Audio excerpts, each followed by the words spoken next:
Okay, continuation of the World War I article. 3. Why was World War I called the war to end all wars? Obviously, this conflict wasn't called the First World War at the same time, since no one could have predicted the Second World War. Contemporaries, people at that time, called it the War of Nations, the Great War, or simply World War. It was idealistic British and Americans who named it the war to end all wars. Very soon after the breakout of war, the situation settled into a stalemate. That forced warring sides to provide rationales to their nations for killing and sacrifice. I mean, one side, with a stalemate, one side wasn't really, both sides weren't getting anywhere. They were kind of just stuck fighting each other. Modern propaganda rose to new heights to mobilize some 70 million men. Many participants at that time thought it was that beyond territorial gain and treaty obligations, national survival and civilization itself was at stake. That's partly why the war dragged on for so long and why soldiers stayed in the trenches despite the horrors. New types of weapons, including fighter planes, submarines, tanks, and chemical weapons, intensified the carnage, that's the bloodshed and body count. Recently invented machine guns mowed down soldiers through barbed wire of no man's land between the front lines. The war marked the first strategic bombing campaigns of cities. Casualties were vast. Some 10 million soldiers died, and 20 million were wounded. Many soldiers' bodies were never found, adding to the heartbreak of their families.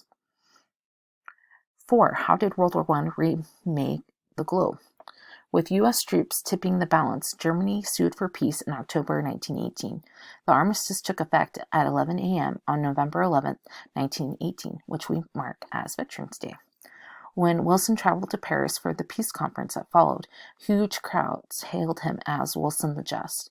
With Europe exhausted from the war, the U.S. for the first time played the role of arbitrator in world politics. Wilson's plan called for just peace in Europe and pushed for the League of Nations, a precursor to the United Nations. But leaders of Great Britain, France, and Italy wanted revenge.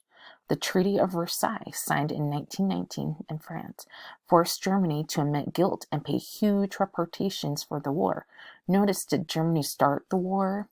No, that was Serbia and Austria-Hungary, but because Germany was allies with Austria-Hungary. And reparations means they had to pay for all the damage done for the war. Disillusioned with negotiations and hoping to keep the U.S. out of future foreign entanglements, the Senate refused to ratify either the Treaty of Versailles or the League of Nations. That means the United States did not participate. The First World War led to the collapse of 4 great empires: Russia, Austria-Hungary, Germany, and the Ottoman Empire. By some calculations, their demise affected 20% of the world's population and 18% of its territory. The Russian Empire collapsed before the war was even over. Facing food shortages and a staggering death toll, Russians already fed up with the Tsar's rule revolted and toppled the monarchy in February 1917. In November, revolutionary leader Vladimir Lenin formed the world's first communist state, the Soviet Union, which soon withdrew from the war. Observers said the post-war period presented a choice between Wilson and Lenin, between democracy and communism, a precursor to the Cold War, which we're going to be talking about when we talk about the Vietnam War. Although Italy was on the winning side, many Italians were bitter at what they called a mutilated peace and at not having gotten more of the war. Their discontent contributed to the rise of fascism under Benito Mussolini, who sought to mobilize all Italians in service of the state, just as in wartime. In Germany, a precarious democracy was undermined by runaway inflation, the Great Depression, and a conspiracy theory known as the stab in the back legend, which claimed Germany hadn't lost the war militarily but had been defeated by minorities within, including Jews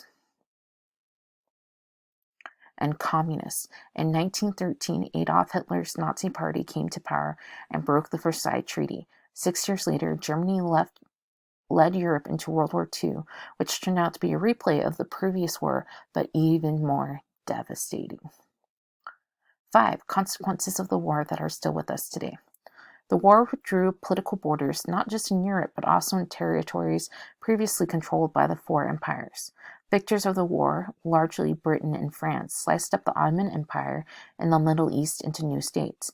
They drew up borders for modern-day Iraq, Jordan, Syria, Lebanon, Kuwait, and Saudi Arabia, with little knowledge of realities on the ground. During the war, the Allies had appealed to the national pride of different ethnic groups, like Arabs, implying that they would gain independence after the war. Instead, the League of Nations turned these territories into colonial mandates under the care of Britain or France. This led to more conflict, which is still with us today. Rather than being united in one national state, Arabs found themselves divided arbitrarily created states. Kurds, Shia Muslims, and Sunni Muslims were thrown together in Iraq, leading to decades of strife that continues. Lebanon was carved out as a separate nation from Syria, which for years seen Lebanon as part of its own territory. And Arabs and Jews have been clashed over Palestine, both before and after the creation of the State of Israel in 1948. The war also changed societies. In the U.S., women helped the war effort by making guns, bullets, grenades, and bombs in factories, and by working unfamiliar jobs like trolley conductor or truck driver.